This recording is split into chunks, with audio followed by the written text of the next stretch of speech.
소년 삼국지 제83화 제갈량의 등장. 촉의 미래를 바꾸다. 지난 이야기. 총나라의 황제 유비가 이릉대전에서 오나라에게 참패한 뒤 백제성에서 눈을 감았습니다.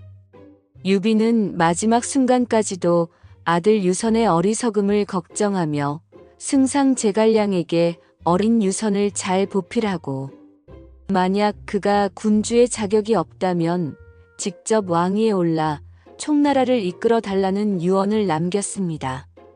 유비의 큰 뜻과 믿음에 감격한 제갈량은 유비의 아들 유선을 마지막까지 보필하겠다고 맹세했죠. 위대한 영웅 유비의 죽음과 함께 이제 총나라는 나약한 새 황제와 함께 미증유의 위기에 놓이게 됩니다. 과연 제갈량은 유비의 뒤를 이어 총나라의 운명을 어떻게 이끌어 나갈까요? 1. 유비의 죽음, 삼국을 흔들다. 유비의 죽음은 마치 거대한 산이 무너진 것처럼 총나라 전역을 충격에 빠뜨렸습니다. 백성들은 자신들을 따뜻하게 보살펴주던 황제의 죽음에 슬픔을 금치 못했고, 병사들은 유비의 복수를 위해 싸웠던 이릉대전의 패배와 함께 깊은 상실감에 빠졌습니다. 총나라의 미래는 마치 짙은 안개 속을 걷는 것처럼 보였죠. 위나라와 오나라는 유비의 죽음 소식에 각기 다른 반응을 보였습니다. 위나라의 황제 조비는 유비의 죽음이 총나라를 혼란에 빠뜨릴 절호의 기회라고 생각했습니다. 이제 유비가 죽었으니 총나라는 힘을 잃었을 것이다. 지금이야말로 촉을 정벌할 기회다. 조비는 곧바로 대군을 일으켜 총나라를 침공할 준비를 합니다. 위나라의 군사들은 거침없이 총나라 국경으로 향했고, 총나라의 북쪽 경계는 일촉즉발의 위기 상황에 놓였습니다.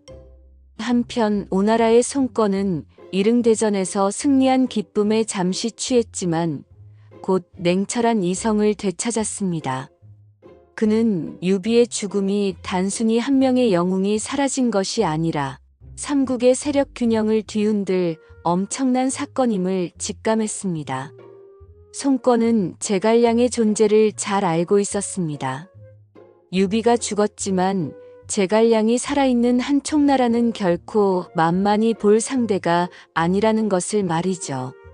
송건은 위나라가 총나라를 먼저 공격할 것이라고 예측했고, 만약 위나라가 촉을 멸망시키면 오나라 역시 위험에 처하게 될 것이라 판단했습니다.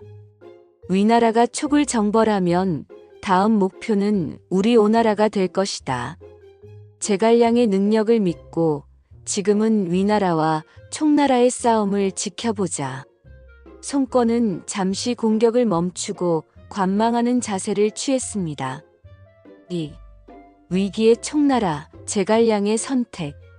유비의 죽음 이후 총나라는 그야말로 사면초가에 놓였습니다. 남쪽에서는 호족들이 반란을 일으키려 했고, 북쪽에서는 위나라의 대군이 시시각각 총나라의 영토를 위협해 왔습니다. 게다가 황위에 오른 유선은 아직 어리고 통치 경험이 부족하여 백성들과 신하들을 이끌 능력이 없었습니다. 유비의 마지막 유언처럼 모든 이의 시선은 한 사람에게로 향했습니다. 바로 제갈량이었죠. 제갈량은 유비의 마지막 유언을 받들어 나라의 모든 중대사를 처리하고 있었습니다. 그는 유비의 장례를 성대하게 치르고 슬픔에 빠진 백성과 병사들을 위로하는 한편 나라의 내정을 안정시키는 데 힘을 쏟았습니다. 유비가 세상을 떠났지만 총나라의 행정은 제갈량의 손에서 흔들림 없이 돌아갔습니다. 그러나 당장 코앞에 닥친 위나라의 침공은 제갈량에게 가장 큰 고민거리였습니다. 모두가 위나라의 대군을 막기 위해 총력을 다해야 한다고 주장했습니다. 하지만 제갈량은 다른 생각을 하고 있었습니다. 그는 위나라의 힘이 너무 막강하여 총나라가 단독으로 싸워서는 이길 수 없다는 것을 잘 알고 있었죠. 제갈량의 눈에는 오나라가 보였습니다. 이릉대전으로 인해 총나라와 오나라의 관계는 최악이었지만 그는 오나라 역시 위나라를 견제할 필요성을 느끼고 있을 것이라 확신했습니다. 오직 오나라와 손을 잡는 길만이 위나라를 막을 수 있다. 지금은 복수심을 잠시 접어두고 나라의 미래를 위해 동맹을 맺어야 한다. 제갈량은 신하들에게 자신의 뜻을 밝혔습니다. 하지만 신하들의 반응은 싸늘했습니다. 승상, 어찌 우리의 원수인 오나라와 손을 잡으려 하십니까? 관우와 장비, 장군의 복수를 잊으셨단 말입니까? 모두가 분노에 차 제갈량을 비난했습니다. 제갈량은 조용히 그들을 바라보았습니다. 그리고는 차분하지만 단호한 목소리로 말했죠. 이릉대전의 패배는 나의 책임을 통감하고 있어. 하지만 지금은 복수보다 나라의 생존이 우선이요. 만약 우리가 위나라에게 멸망한다면 복수할 기회조차 영원히 사라질 것이요. 나는 오직 총나라의 미래를 위해 오나라와의 동맹을 주장하는 것이요. 제갈량의 설득에 신하들은 비로소 고개를 끄덕였습니다. 3. 제갈량의 외교술, 위급한 동맹의 성공. 제갈량은 오나라와의 동맹을 위해 뛰어난 외교관을 오나라로 보냈습니다. 그리고 그는 직접 손권에게 편지를 써서 보냈습니다. 편지에는 유비의 죽음에 대한 애도와 함께 위나라가 총나라를 멸망시킨 후에는 오나라를 공격할 것이라는 위협적인 내용이 담겨 있었습니다. 손권은 제갈량의 편지를 읽고 깊은 생각에 잠겼습니다. 역시 제갈량, 그는 나의 마음을 꿰뚫어 보고 있구나. 유비가 죽었지만 제갈량이 있는 한 총나라는 무너지지 않을 것이다. 오히려 그와 손을 잡는다면 위나라를 견제하고 우리 오나라의 영토를 더욱 굳건히 지킬 수 있을 것이다. 손권은 제갈량의 제안을 받아들이기로 결심했습니다. 결국 총나라와 오나라는 다시 동맹을 맺고 위나라에 맞서기로 합니다. 이 소식에 조비는 크게 놀라며 분노했습니다. 제갈량, 유비가 죽고 나약한 유선이 황위에 올랐다고 생각했는데 오히려 동맹을 맺어 나를 견제하려 하다니.